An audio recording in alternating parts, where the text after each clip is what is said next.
What do you get when you take a former manager plus report combo who are now real life friends, one a management coach and sudden viral internet star who shoots from the hip, and the other a CX exec turned advisor who overthinks everything? This podcast.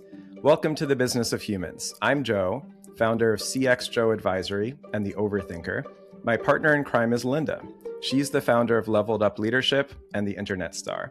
Join us as we talk about business, relationships, humanity, success, and also failure through the lens of friendship, heaps of radical transparency and honesty, and zero BS. Let's get started with today's episode. Hi, Joe. Hello, Lynda. How are you? I'm well. How are you? Well, I'm good. I'm excited as ever. I am also excited.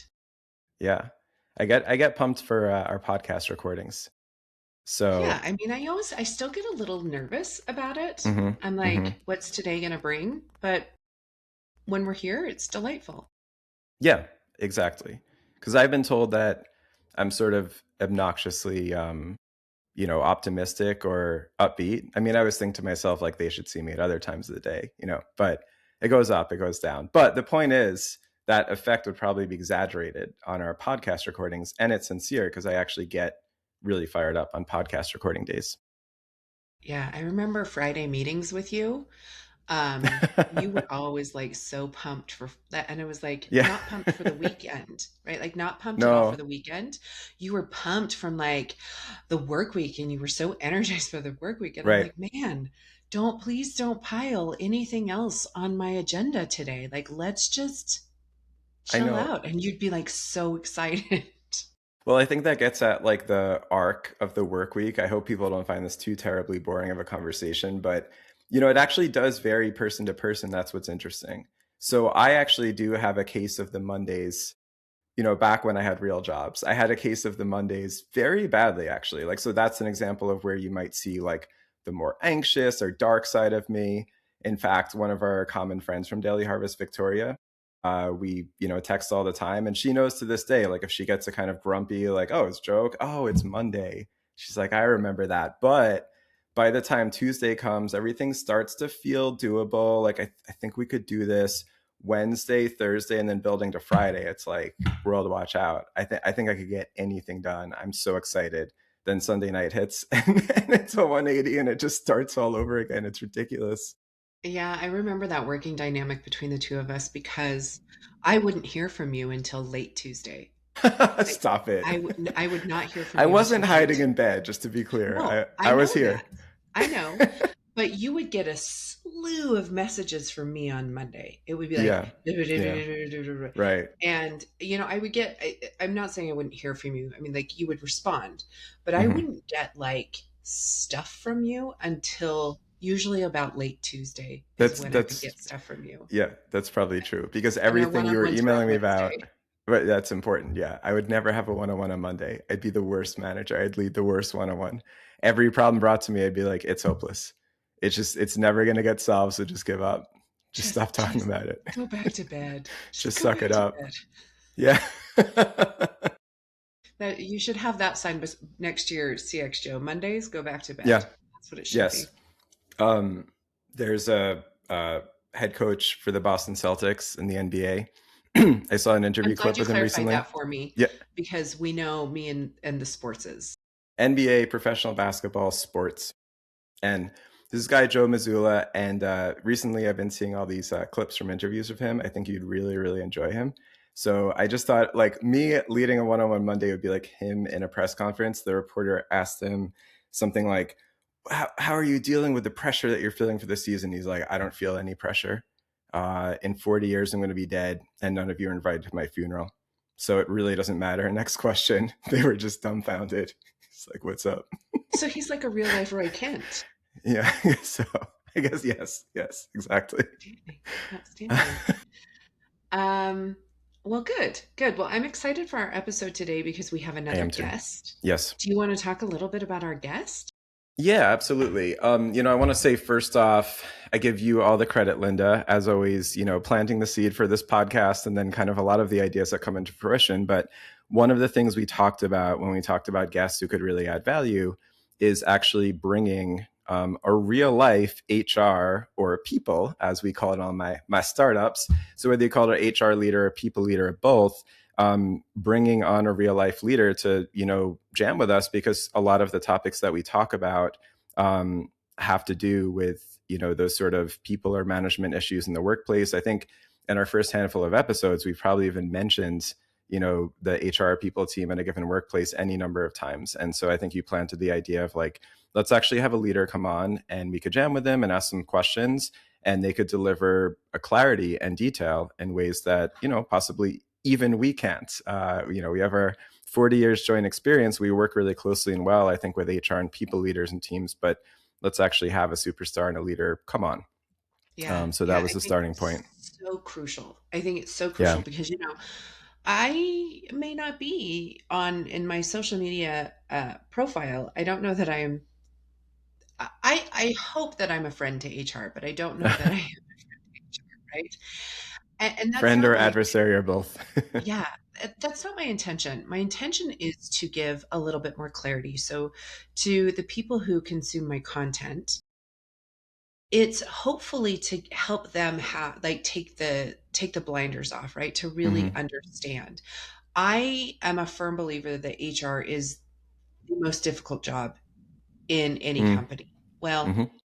I think it might be tied with like CX agents. I think those are probably the two That's a good most point. difficult jobs. Yeah.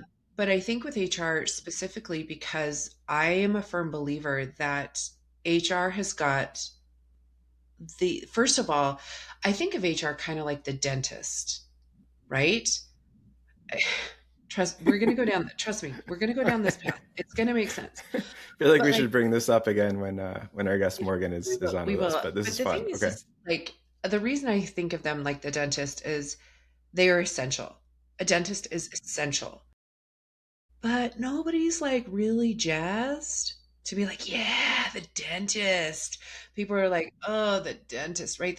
I think that they are one of the most disliked profession, right? Because nobody likes to go to the dentist. I don't know. I don't mind it. Uh, but that's a story for another day. But so the thing is I think that they're kind of viewed that way. So they're like the most essential department, but also like the most feared or the most disliked department. But the other thing I don't think that people talk enough about, and I really want to dive into this with our guest, is that I also think that they hold the least amount of power, right? Mm-hmm. They're really servants of the business, true servants Mm-hmm. of the business. Mm-hmm. And and yet they're the most feared, but they have the least amount of power. And so, I really want to kind of pull back the curtain and talk about um, what it is that they do, what it is that they don't do, and the best way for our listeners to really leverage HR, the people team, in the most strategic way, Mm-hmm. because Mm-hmm. that's where I think people are missing. Mm-hmm. So, with that being said, do you want to go ahead and introduce our friend? Yeah, absolutely. So our friend who's with us today is Morgan Montgomery-Rice. Morgan is the founder of Bloombridge Advisors, and we'll hear much more about Bloombridge and many super impressive career adventures before that, where Morgan and I overlapped in our careers. I brought this out today. I have my Sundays Yeti today for You anyone who do love can't your see. swag. You I do. And it's really strange because I was deciding what to put in it. I'm triple beveraging today, and I put in a Bloom energy drink, and I thought of how there's like a Bloom connection, because I do promise all the listeners I overthink everything. It's actually true. Anyways, back to it. So Lynda was just talking about how, going to the HR's office, like the principal's office, could feel like the dentist. Now, there's a dentist that we found for my kids, and after they go to the dentist, they get to like choose a prize from a treasure chest. They even have like Pokemon stuff. So that dentist they actually look forward to going to. So my new impromptu intro for Morgan is going to be she's actually the treasure chest dentist you look forward to going to. But to unpack it a little bit more, so I mean, when Lynda and I talk about having guests on our podcast, basically our agreement is, if we have somebody in network who just seems absolutely perfect, we're going to hit them up. If we didn't, that's all good. We kind of reach out or ask for interest from other people. In this case, we really want to have an HR people leader on. And we did have the absolute perfect connection, Morgan. So Morgan and I overlapped at Sundays. And before I finally let you speak, Morgan, and ask you to do kind of more of a proper intro. I do want to tell just a really, really quick story, which is that when I was actually interviewing for a head of CX role and retention at Sundays for Docs, Morgan knows where this is headed, but I love telling this story. The interview is coming up. I was actually with my family in Hawaii at that time. So there, are like time zone issues and connectivity issues. And then to make matters worse, my then 1-year-old Hudson was really sick the day of. So he was at home with me. And I don't know, it might have been poor form or decision making. I could have tried to reschedule it. There were just a million reasons why I didn't want to. So I started the interview and just apologized profusely, to this head of HR, head of people at this company I'm really interested in, Morgan. And, just in the first minute, Morgan not only assured me it was okay, but she sort of embraced it and started speaking to Hudson, who's on my lap for the whole interview, Lynda. And she got to be friends with Hudson, and she made both of us feel amazing about it. And, we moved on from that. We talked about CX. We talked about, people function, business, and life. And we wound up the conversation with Morgan, wishing her new best friend, Hudson, all the best. And I ended that interview and literally just picked up my phone and texted my wife and was like, I want to work at Sundays. I just finished with the head of people. I want to work at Sundays. And fast forward to like several weeks later, I was lucky enough to have a couple of offers. One was from this like very prestigious founder at another company. And I just like kind of remember that interview and that text I sent to my wife. And I was like, that's the way I felt then. I'm going to stick to my guns. And I had a great, time at Sundays. And so beyond like the me aspect of that story, I think like the moral of that story is it really just goes to show you like how powerful these functions could be, and having a hero like that in a business to not just like check the boxes or I have an interview lead today, but the way that you approached that interview, Morgan, made me feel so at home from the jump, and it like literally impacted my career. And then the whole time I was at Sundays, you were my hero on everything we went through, and bringing like the heart and humanity, but also actually the technical acumen and the detail and kind of the knowledge and research to every situation. So that's a little bit of who you are in my career, very special. And I think you're going to be a perfect guest for today. So welcome to the pod, and please tell everyone about yourself and what you're up to. Well, thank you for having me. And that was such a nice story. And I remember that conversation very well.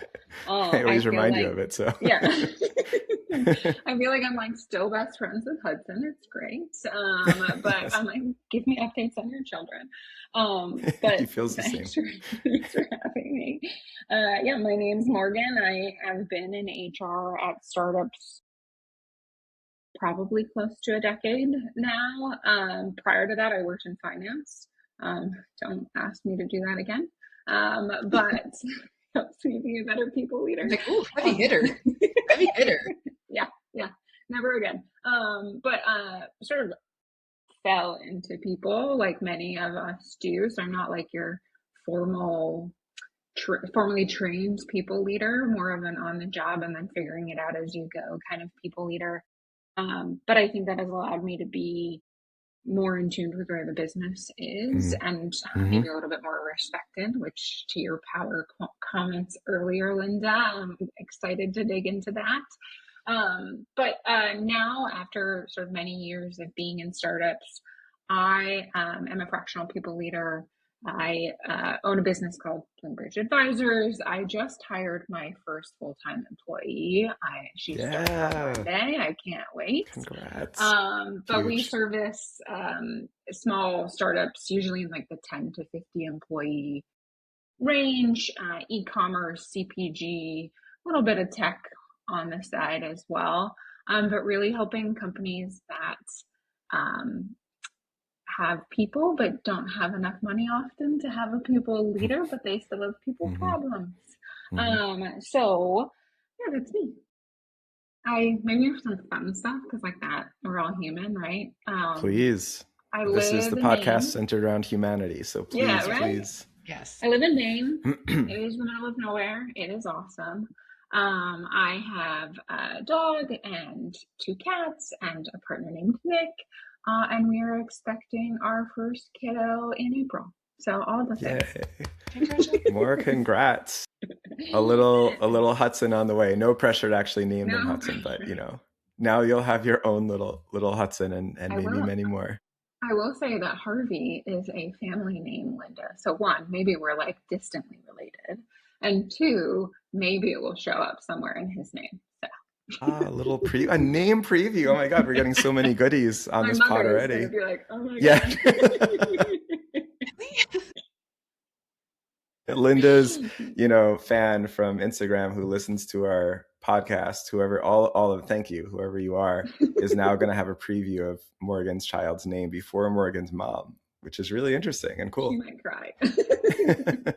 But that just means your mom has to listen to the pod. I saw. There we go. You got another fan. And then rate and review, right, Joe? And then rate and review. Thank you. Even one sentence. Even one sentence. Follow, subscribe. Smash the follow button.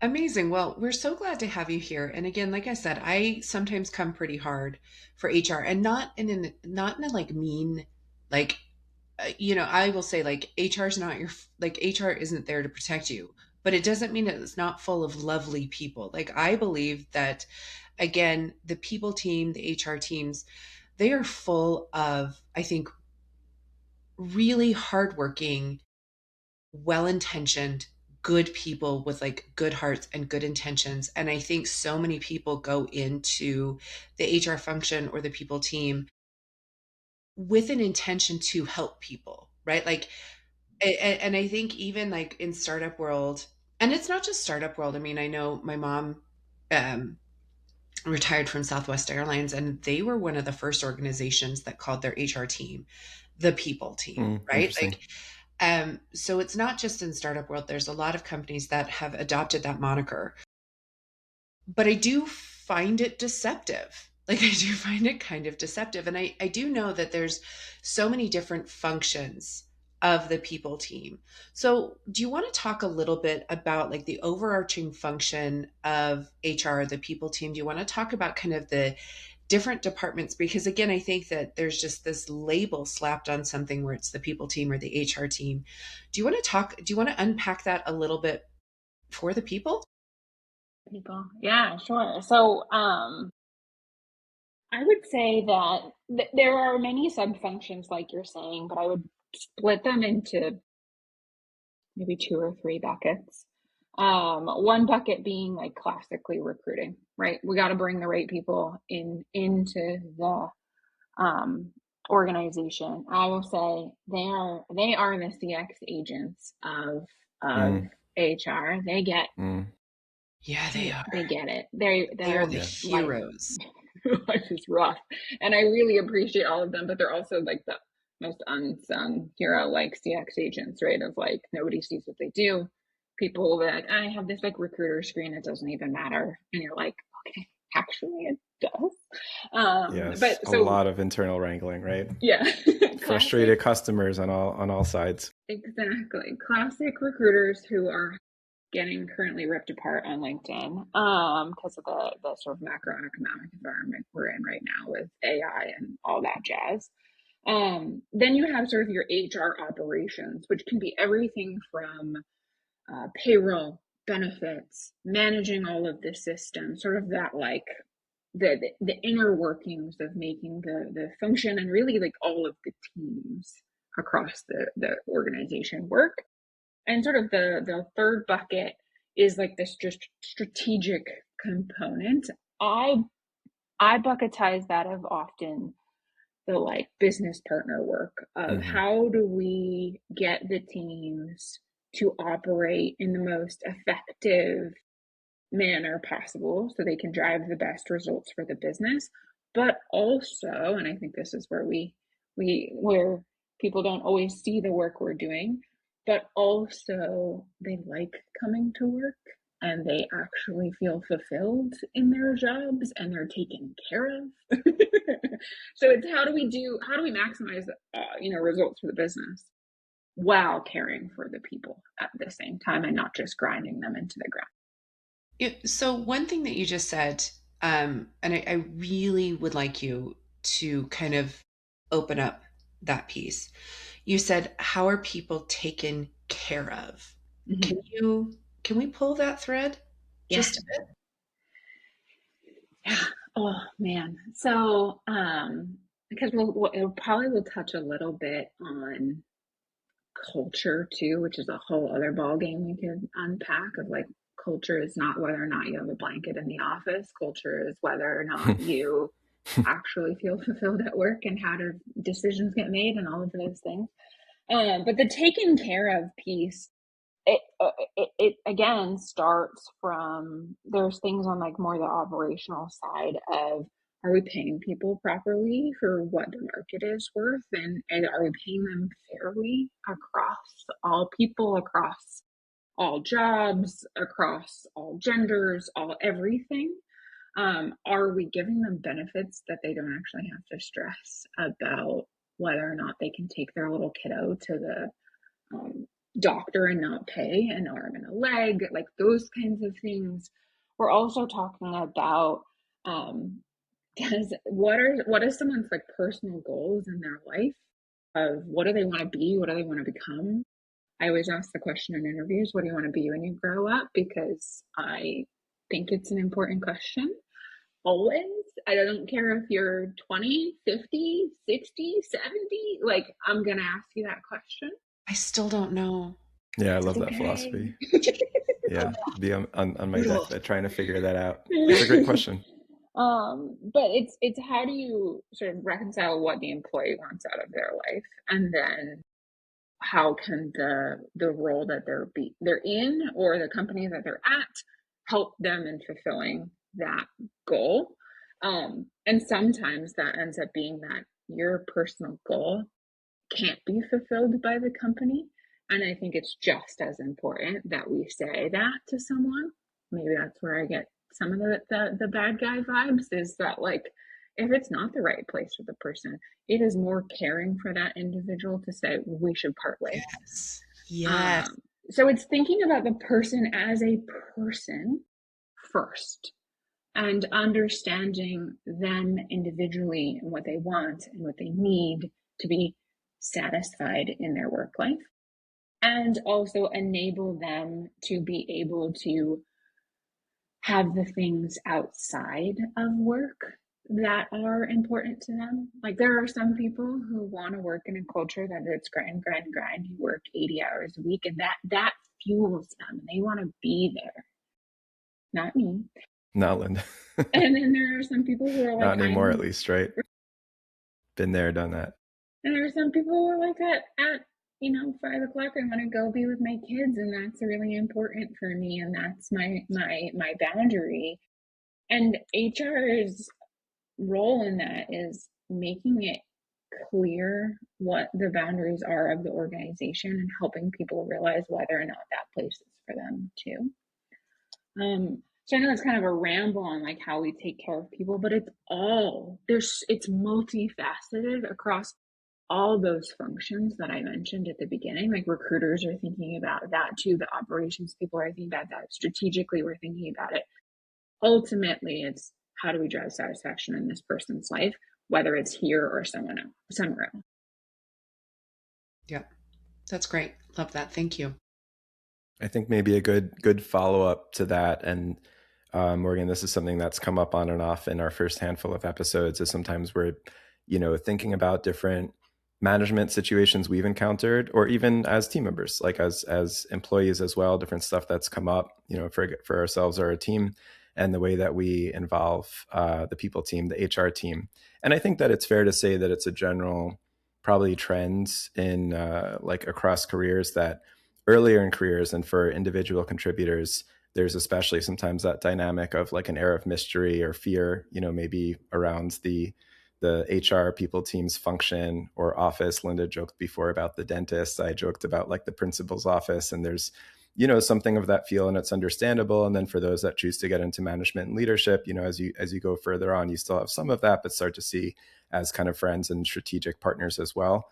But just like across the board, maybe a best attempt at like universally speaking, can you advise on any sort of best practices, like do's and don'ts of really like the best way to partner with a people team?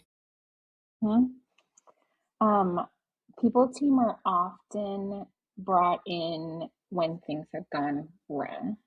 Mm-hmm. I'm having, this employee hasn't been performing for 3 months. Right. I need to fire them. Can you help me fire them? And I'm like, whoa.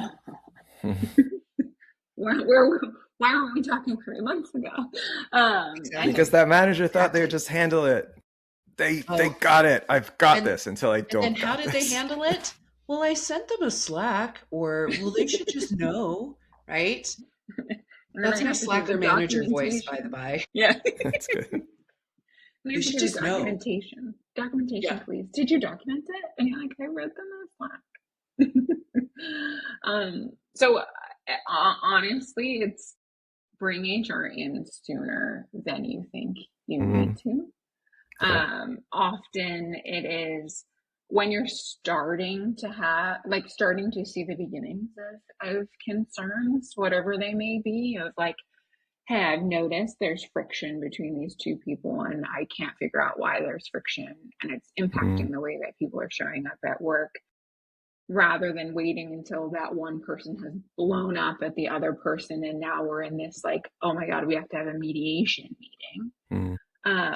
So it's always like when the signals are starting is when to bring in HR. I'll give an example of that exact thing of one of my clients recently. They were having conflict between two people. They couldn't figure out what it was. One of the managers just started looping me in early and was like, hey, I just want you to know that this is happening. Perfect timing. Good job, Christy. I'll send it out into the world. And essentially what ended up happening is I like talked to some folks, figured out that there was a roles and responsibilities concern where people didn't know what their lanes were. So we started building a roles and responsibilities matrix to help people understand where they should be working better, and it diffused the situation. Now, I mean, it's not as simple as that, but like that's the perfect time to bring in HR. Maybe the don't. When do you not? I want to talk about the don'ts. Of course you do. Of course. Don't bring in HR when you haven't done the hard work yourself, or like had the conflict yourself first. Many people will bring us in because they are scared to have the hard conversation with their employee and say, basically, like, I have to be the bad guy and tell you that you're underperforming. That should not be coming from me. My goal is to help the manager have that conversation and to help guide them and to be their Gandalf, if you would. Right. So Morgan, to be clear, if the manager comes to you though, and they have that awareness or their eyes wide open, like this conversation needs to happen, I just don't feel equipped or don't know the right way to approach it. That's cool, right? As long as they're willing to partner with you and kind of step up and still have that conversation. And Joe has seen me do this many a time where someone will come and say, I'm having an issue. I don't know how to approach it. And we will write a script together. Yes. And like, I'm not expecting you to go in and read this script, right? Like, that's not the exercise. But what we're doing is we're aligning on like, what's the ideal way that this tough conversation could go? How do we like practice that for you? Get some of that like scaredness out of you so that you can then go and actually deliver that tough conversation. I'm your mock interview is the best way to think about it. And like, use me for that. And if there are moments where, you have the first tough conversation, it doesn't go well, and you're like, Morgan, I have to have a conversation with so-and-so again. I'm really nervous. Can you come to that meeting? I will always come. I will never be the driver. The only time I drive is if there is a moment where the manager panics. I've had it happen. You'll be on a call, the manager freezes, or they lose control of the conversation. And that's why I'm there. I'm like the sort of like safety net for you of like, okay, if something wrong happens and we're losing control, I can step in and sort of reorient the conversation. But I should never be the driver of the conversation. And I think you touched on a couple things. Number one, the practicing piece about practicing difficult conversations. So this is weird. I appreciate and enjoy difficult conversations because first and foremost, I think that's where growth really happens, right? I always tell people if you're not uncomfortable, you're not growing. So I tend to really like the difficult conversations and diving into those types of things. But I never go into a difficult conversation without practicing. And I mean, I get weird. Like I will practice, I will let people in my life practice with me. And I'm like, please get weird, right? Like take it as sideways as you can possibly take it. And I think that that's the thing that people don't do well or don't think through is like I know somebody who fired somebody who the employee threw their keys at them, right? Like practice for it going sideways hard, right? Because I promise you more often than not if you practice for all the weird things, it's not going to get as weird as you practiced it. And then it's going to be a little bit easier for you to deliver that conversation and for you to have that conversation. Um so I appreciate all of these things, but let's get real, like real. Okay. And yes, I think that they need to practice. They should book calls with you. They should book calls with me. They can book calls with Joe. Well, I'll practice with the people to prepare them. Well, what's the shit? Like, what's the shit that you're like, take it off my desk? Take it off my desk. Because I've heard some stories and again, I talk to a lot of people. I have a lot of varied clients. I host lives like on TikTok and Instagram, and people ask me questions. I'm like, do not take that to HR. Like, that's dumb. Put it down. I mean, I get the stuff all the time. They're like, so and so's having an affair with somebody. And I'm like, I want to get the popcorn. Like, I want to watch this play out. But I'm like, stay in your lane, man. Like, unless they're a affair, like, unless whatever's the canoodling is affecting you or affecting your job performance, put it down, right? Like just put it down. So like what's the shit? Yeah, it's definitely like it's not that I don't care about this small, like those types of I'll tell them I details. don't care. You're not on the HR people team. We don't even have normal jobs anymore. It's much easier now. Yeah, I don't want to hear about just the stupid stuff that people complain about. Like they're just complaining for the sake of complaining of like, well, someone so chews their gum loudly. Like, dude, I don't give a crap. Go talk to them and say, hey, you're really chewing your gum really loud and it's really causing my focus to like falter. Like, go have the adult conversation that you need to have and stop complaining to me about it. Because also, what can you do about it? Like nothing. Truly. Now, I will give an exception on this of like there are certain situations where it's like wildly uncomfortable to go have a tough conversation with someone about it, where it's like this person, I've had it where it's like this person's BO is sort of beyond doable at this point. There's a line. I'm sorry, I don't mean to laugh, but there's a line somewhere between gum chewing and BO where that line gets crossed. But typically, doesn't that also? I mean, a lot of companies have a hygiene. Yeah, I've worked for many companies where they had a hygiene policy, right? That it was like you need to come to work and not smell, or like I worked places, because I came up in call centers. A lot of them had gyms, and it's like we provide someplace for you to go wash, right? Or I mean, I worked for a company that even talked about the level of fragrance that you were allowed to wear. Like if your fragrance was offensive, like this was a problem, right? So the thing is like somebody chewing their gum loudly is like, so? But do you feel like the stuff that where you need to step in really is where you have to kind of hold to policy?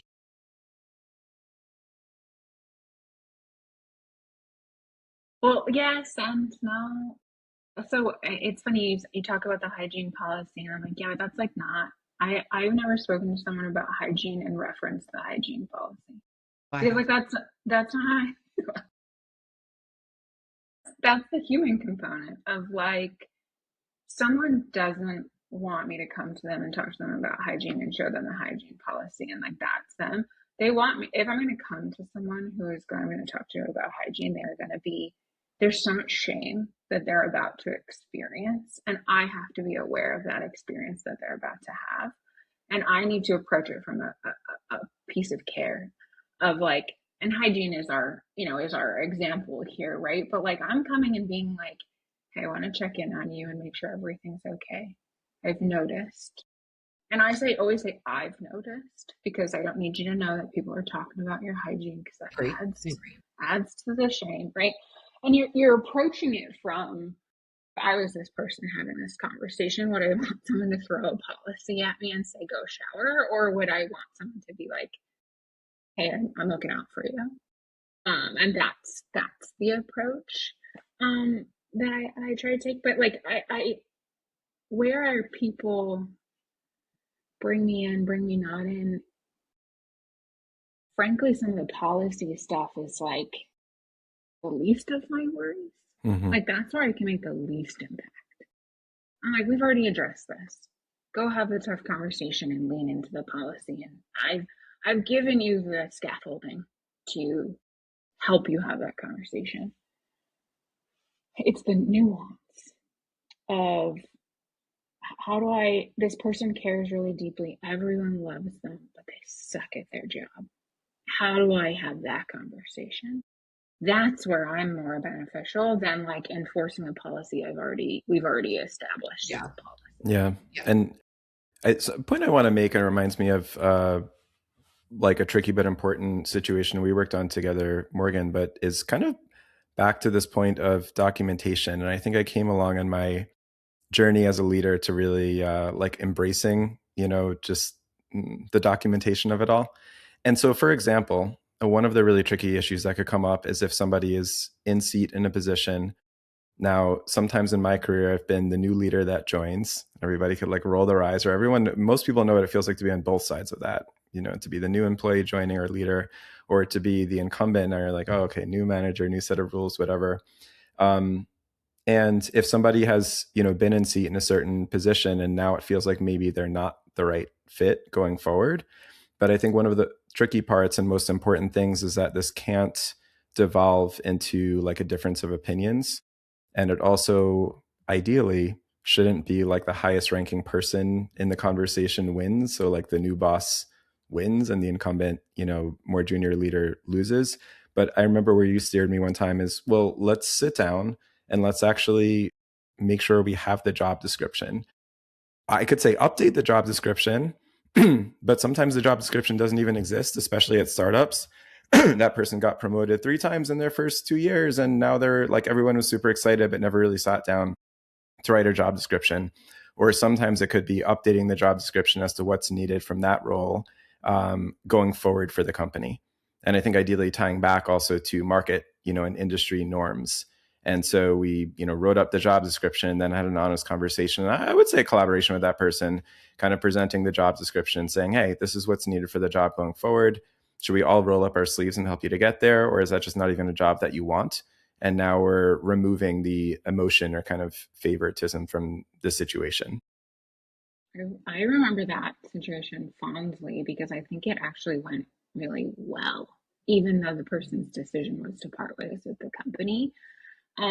Because like the first question I always ask is, have the expectations been set with the employee? You would be shocked the answers I get.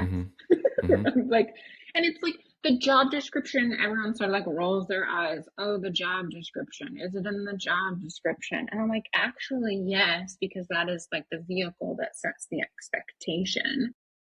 But if you're at a startup and those expectations are constantly changing, I'm like, okay, well, how are you documenting what those expectations are? I don't care if it's in the job description or not.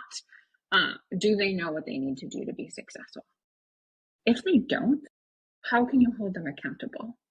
And then to both sides of that, how can you both reward or correct them. Yes. And the reward piece is a huge part where people are like, well, this person worked really, really hard. I'm like, yeah, but like everybody works really, really hard. What's that? That's a like complete arbitrary measurement. Was their hard work actually impactful? Like, what's the impact of their work? But it all goes back to the expectations. What are we telling this person they need to do? If we don't tell them, they can't mind read. That's my like, I will die on this hill of like expectations. Yes. So, and also in the thread of documentation, right? So one of the things that I talk to my clients about and my audience in general about is you have to document things, right?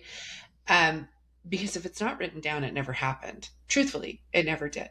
But and sadly, I think that when you get to the point, especially when we've got because I think some managers, not all managers, some managers get advice in their career or maybe even a piece of training, fingers crossed, that they do need to create documentation that is really, really crucial in order for them to hold people accountable, but also to celebrate the wins.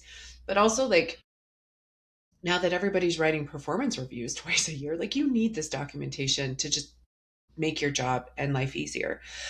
But, but individual contributors, our ICs that are out there, they don't understand how to document. They don't understand what's important, what's not important, what's actionable, and what's not actionable. So, can you unpack that just a little bit for our ICs that are listening and help them understand, like, if they have a concern or a complaint or a grievance, if we will?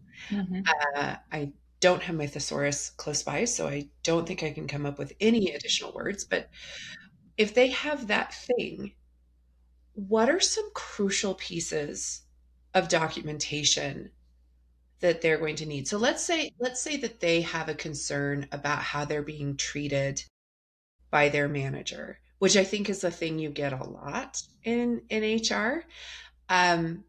So what are some things that you could guide our listeners to gather or to start recording to help move something forward, or at least give you enough scope to say, yes, this is something that we can work with, or I'm sorry, your manager's sarcastic. Let's have a mock conversation on how to give them feedback, right?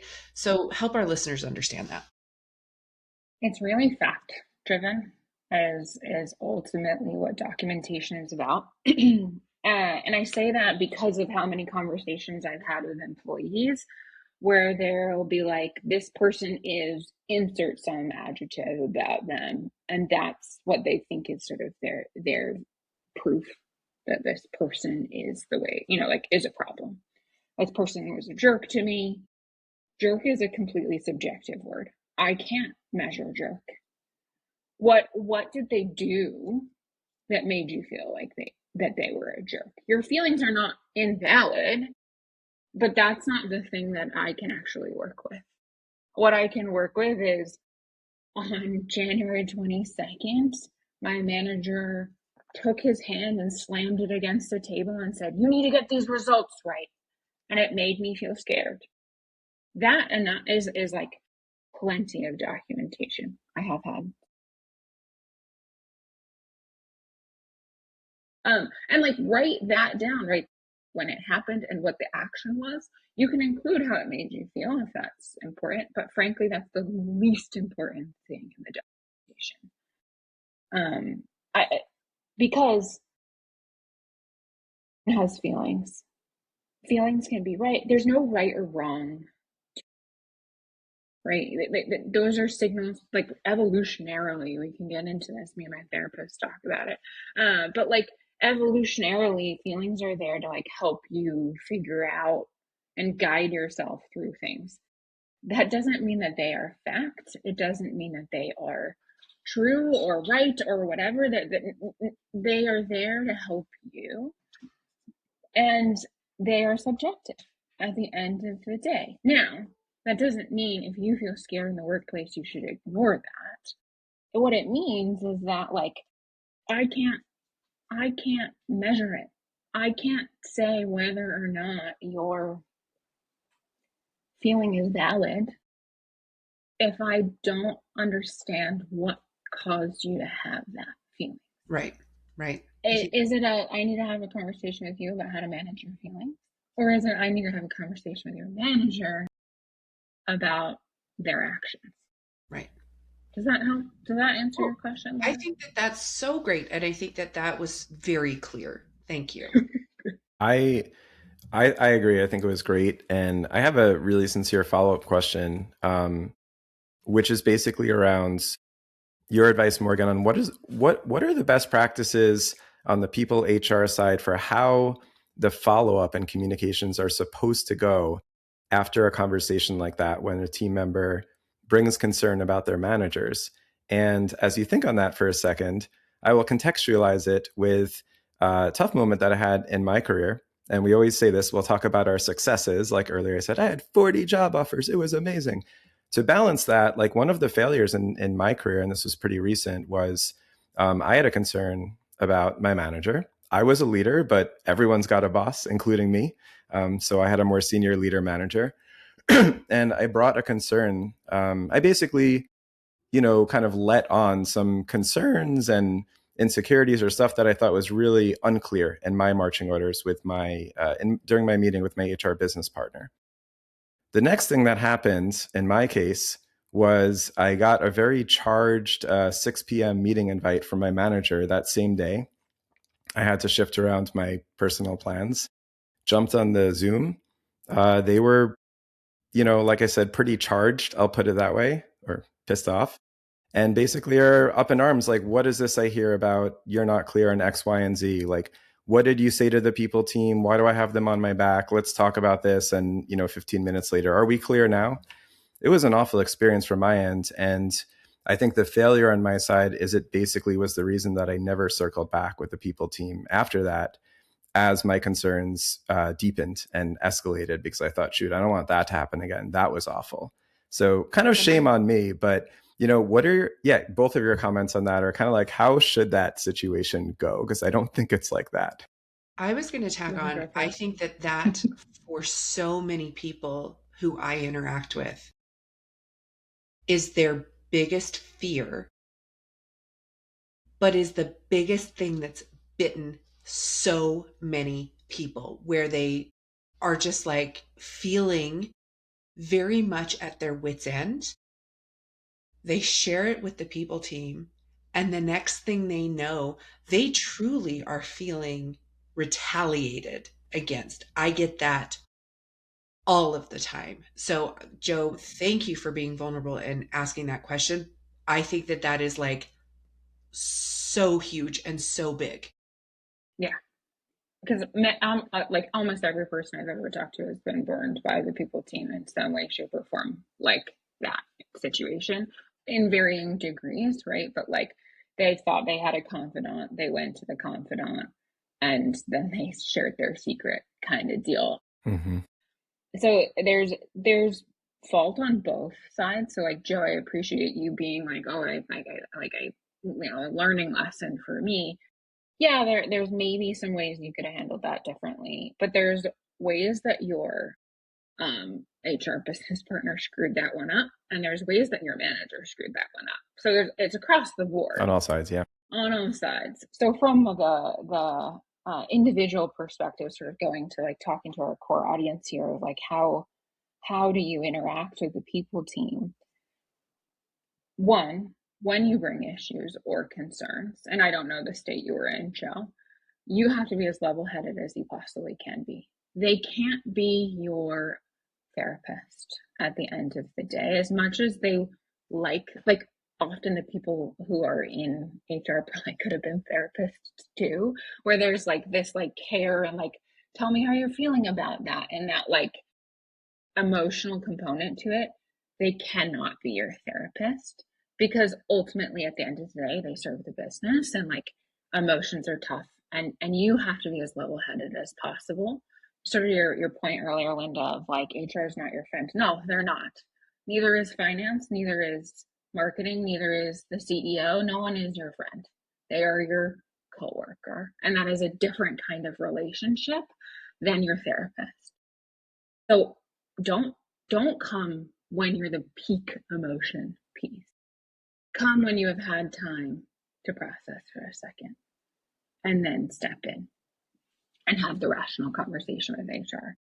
The other piece is manage the end of the conversation with HR and say, what are the next steps from here? How are we going to handle this situation moving forward? Are you going to talk to my manager? Or if you are,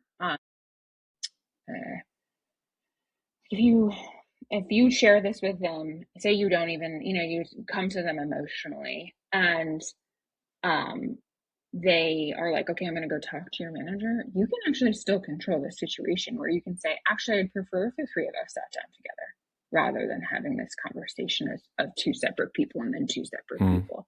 Like, they don't control the entire next step. You can insert yourself in that, ask them what they're going to do. I proactively, as an HR person, will tell people where I'm going with this next. But I not every HR leader does that, and like it is you are also a part in controlling that situation. The HR business partner should not have gone and talked to the manager without letting you know that was going to happen. They should have actually been like, okay, I'm going to help you talk to your manager about this issue first. That should be the first solve. Yep. And like setting you up for success to have that hard conversation. Because again, HR should not be having the conversations. They should be helping those hard conversations happen. And then your manager should have been like, I emotionally understand that makes me feel upset. I'm going to calm down. And then I'm going to go and have a rational conversation with Joe where I say, hey, HR spoke to me. I hear that you have some concerns. I want to make a place for you and I to have a good conversation about it because I'm sad that you felt that you couldn't come to me with this issue first. Because that's probably how they're feeling, is they're like, they're upset that you had the emotion, and they also are sad that there wasn't a space of trust because they thought they were doing such a great job and like those kinds of things. No, they were immature. Well, that's and it shows. That conversation shows that they didn't, because I think in this dynamic, truthfully, I think that there were probably a load of good intentions that happened here, right? And I think that there was probably a level of trust from the HRBP to Joe's boss that was like, I trust that you were adult enough and mature enough to be able to sit down and say, hey, you know what? I had a conversation with HR. They brought some concerns. And you know what? I mean, I'm really grateful that you had an opportunity or an outlet or someone that you felt like you could share with. Let's sit down and have a conversation. Let's figure out where the solution is. Let's figure out like how I miscommunicated or how I could have done this differently for you so you didn't have to feel this way. Yeah, I'm a little bummed out that you didn't come to me with it. But you know what? I appreciate that you did escalate the issue. That's how a mature leader has a conversation. Totally. And that's probably where the HRBP, I mean, hopefully they weren't trying to just be a giant dick and be like, ooh, guess what? But, like hopefully that was the conversation, but that there was a level of trust, and you assume, sadly, I mean, we know what happens when we assume. You assume that people who have reached this level, right? And I'm assuming that Joe wasn't an IC at this point in time. I'm assuming that like once you reach this moment, you expect a certain level of decorum and behavior from your leadership team. And so, I mean, I don't often, well, I do go to bat for HR a lot. But I'm saying like, I think that there were probably really good intentions, and I agree with you. The HRBP should have said like, hey, this is concerning enough that I do feel like I have to share. And I can tell you when people come to me and share things that are about their leaders, and I'm like, hey, listen, we're going to solve this. Like, but this is concerning enough that I feel like I really do need to intervene and have a conversation with your manager. But I promise you, like, this is not going to be something where you're penalized for sharing that feedback. So I'm coming to HR for that one. And I'm saying, Joe, your boss, I feel like the friend who has like the pit bull or like the, you know, like the bigger friend sticking up for them. I feel like very loved and supported right now. So I thank you for that. And, you know, like my honest response, so maybe, I don't know, it's like balance it out or just to touch on like, you know, like you said, Morgan, kind of all on all sides. And I think the learning from me, or if I could do it over again, or something that I thought about as I listened to you very intently, is I think I still remember being in that meeting with the HR business person and thinking to myself, well, I wasn't going to mention this, but you know what? Like, F it, let me mention it. And that would be, you know, sort of the thing to double click on. I think that I would do differently, or that I'd also advise, whether you're a leader or purely an IC, if, you know, if it's going to be especially a sensitive moment of escalation or feedback, and if you have a boss who, you know, if we're being honest, I kind of knew and you might know might take it the wrong way, then maybe, you know, don't go with the, I wasn't going to mention it, but I will. But, you know, again, I empathize with myself in that moment, but I think that would be one of my takeaways. It's like the doorknob of like always the big things come out at the end of the conversation with the doctor, right? Of like, as they're reaching for the door and they're like, oh, and by the way, I have this like huge mole on my back that's turned black. Like, oh, yeah, and be prepared for everything. And so it's like honestly, like much easier for me to talk about, and Lynda and I talk about sometimes what we would do or have done from the management side. If I had difficult feedback from one of my reports, I also was always very well prepared. I think it through to the max. And here in this case, when I was kind of the IC or the roles reversed, I was like, I don't know, maybe try this. And I think it's good to be max prepared on all sides. Can I bring us back to something Lynda said that I think is really important? It's the assumption that people are in leadership because they're good leaders and that they have had training. Sorry, my whole company is about training managers how to be managers. But the amount of companies that leverage people like you, Lynda, is, I mean, there's a reason why that your business exists, is because there's a massive need for it. But the reality is, I think if you had gone back to the 80s, I mean, you know, like, and you look at how work culture was at that point. My first job ever was in IBM.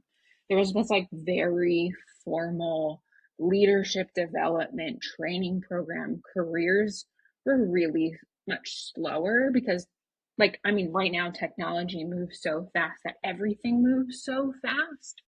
But there was like this care and consideration of how do we build the next good leader.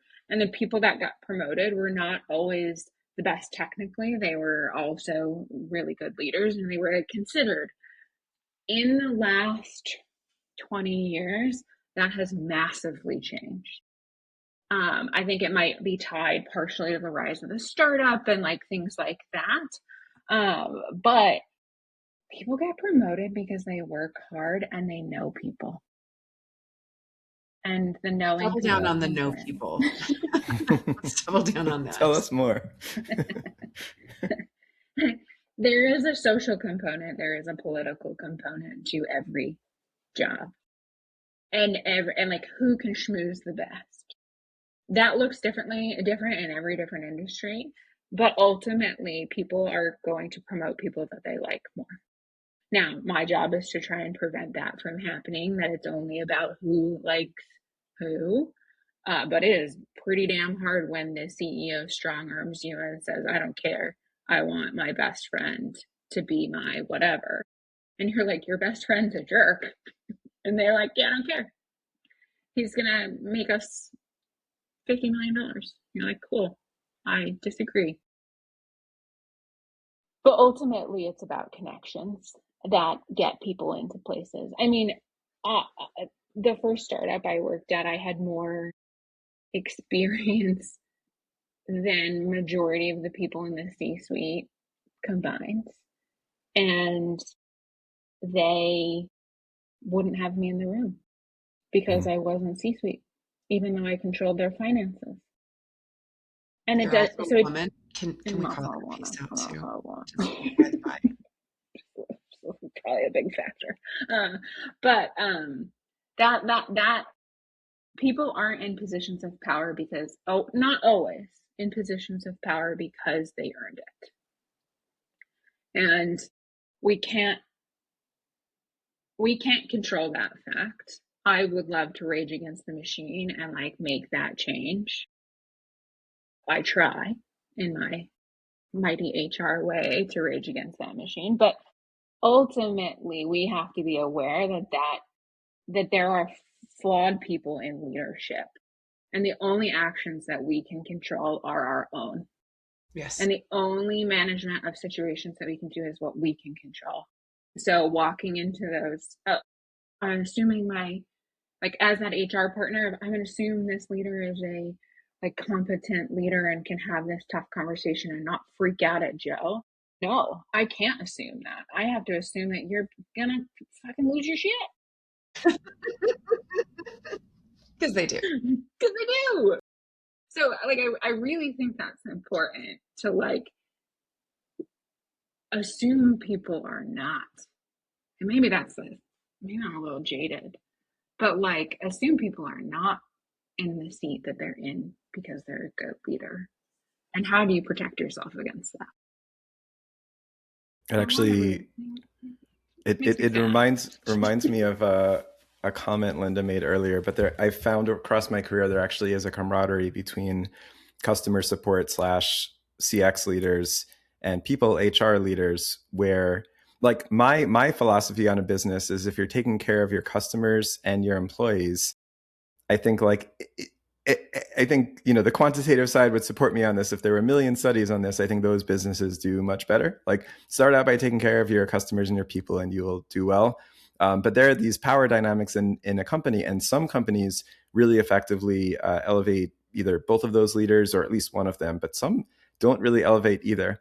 I was just thinking about there were a couple of times in my career where I got so excited about people HR stuff, and I thought that I might want to change my career focus to be a people HR leader. But I said to a couple of, that was a thing. And I said to a couple of people, and Morgan, I can't remember if you were one of them, oh, this is what I'm so excited about. And part of it is because I really want to have the full decision-making power. And the people HR leaders would do the spit take of oh, wait, what did you say?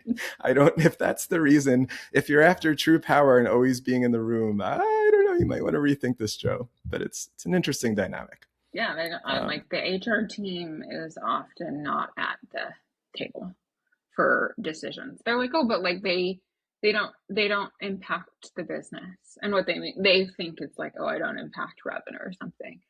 Yeah, better believe I impact revenue, because if you don't have the right people in the right seats and the right systems to get those people to do the things that earn the revenue, you're just not going to make the revenue.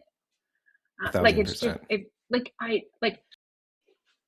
you have to see the big picture to understand how HR is driving revenue, but we are not a cost center. We are not. You can't think of us that way. Amen. But the amount of CEOs that have looked me in the eye and said, I hear you, I understand that, but no. It's crazy. Well, in a way, this gets at my last question for you, and I will stand down to Lynda after this one. But as I've been listening to these stories, I was thinking about, like I said, how lucky I was to have a partner like you at Sundays, and then across these other businesses where I've worked more recently in my career that might have 50 or 100, hundreds of millions in revenue, around that size. And usually there's going to be a people team, and you just hope that they're great and effective. I remember, again, another moment of reflection and humility. The first startup where I worked in my career, where I was a big part of the leadership team there, 10 plus years. And it was an intern one day who went into my office and educated me. And the intern said to me, is there an HR team? And I was like, well, you could talk to me about anything. And I was basically the VP of CX-ish. And then we had this guy who's still a friend of mine. He's an amazing guy, but he was basically the head of finance and ops and all of the things, because it was a startup. I was like, you could talk to me or you could talk to Bob. And the intern, bless them, they probably went to Columbia or NYU or something. They looked me in the eye. They're like, what if we have a complaint about you or Bob? And I was just completely baffled. I was completely stumped. So we were idiots. We didn't have a people team or a fractional or a consultant or anything. I think sometimes, Morgan, you are plugging this gap for companies that at least aren't so idiotic as to not realize they need something. Where do you come into these situations with startups, and basically when would you advise that a company actually needs to hire their first dedicated HR people person? Yes. Thank you, Joe. Oh, man. My pleasure. Amount of times I have heard, oh, well, like finance just manages HR and I just like do this. Yeah, they're smart.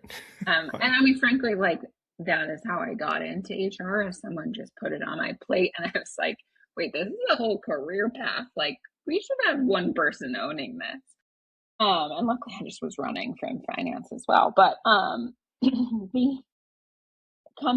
have clients that I work with that haven't even officially launched their product. They don't even officially have an HRIS system where they pay their employees because they don't actually have employees. They're just consultants. And they bring me in and they say, let's build it right from the beginning. Chef's kiss, dream client. I have 2 of them. I love it. Thank you. Now, not everyone can afford to do that or whatever it may be. But as soon as you start amassing anywhere between like 5 to 10 people, you should at least have someone on speed dial that can be that third party in the room so that when Bob makes sexually inappropriate comments, you have somewhere to go. Or someone is thinking about how do we like onboard employees and make the experience better and those kinds of things. I would say I see most people come to me 15, 20 people. And then if they get to me and they have 50 people and they've never really had an HR leader, or they have put a very junior office manager who, bless them, is trying their hardest in this HR spot, there are massive problems and I am often unwinding them. 15 is going to be my final answer.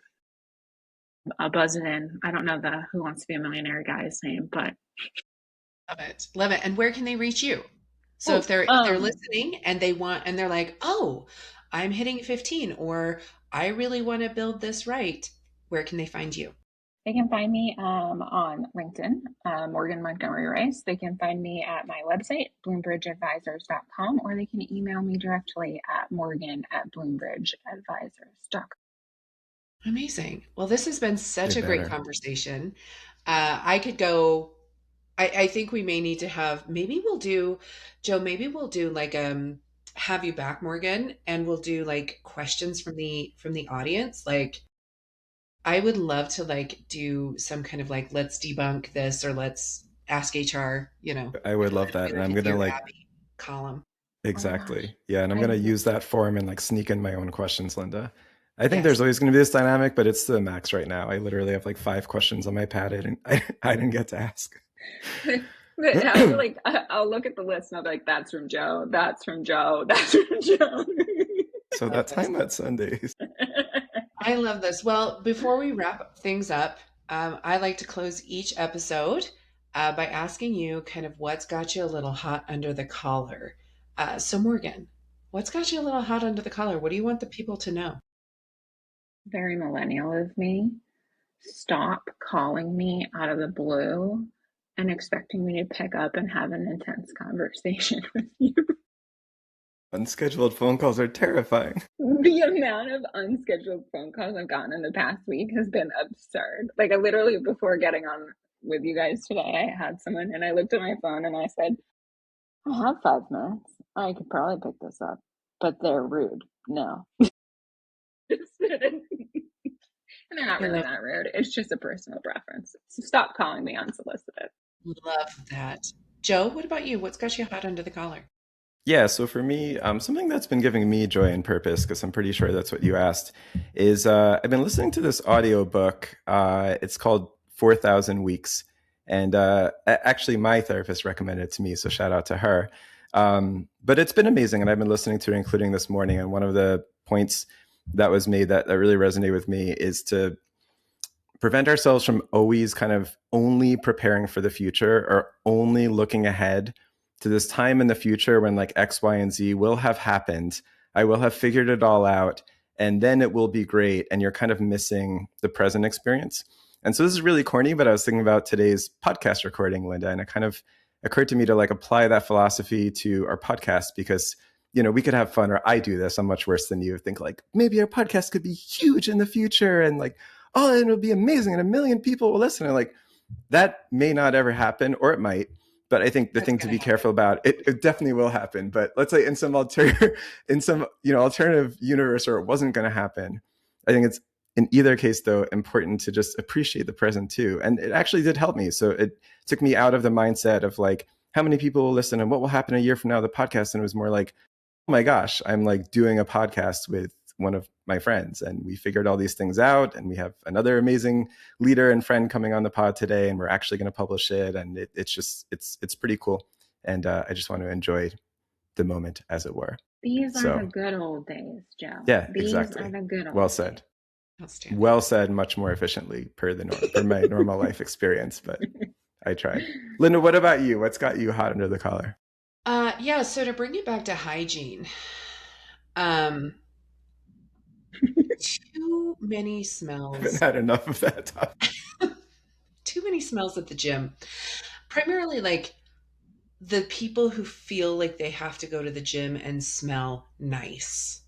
Like, cut it out. Oh, interesting. It is a stinky place. Like, listen, I don't like the person who clearly doesn't like that they sweat profusely, put it in their gym bag, and then the only time it sees the light of day again is when they're putting it on to go to the gym. Not a big fan of those either, but I will take that over the person who fragrances before they go into the damn gym. Like, I don't want to choke on your well, in general, my husband has a saying. He's like, fragrance should be discovered, not announced. So in general, I feel like that's a good philosophy for fragrance, period. But cut it out, especially because like I went to the gym this morning. There were no treadmills open. Like, it was packed because it's January, and all of the perfume, cut it out.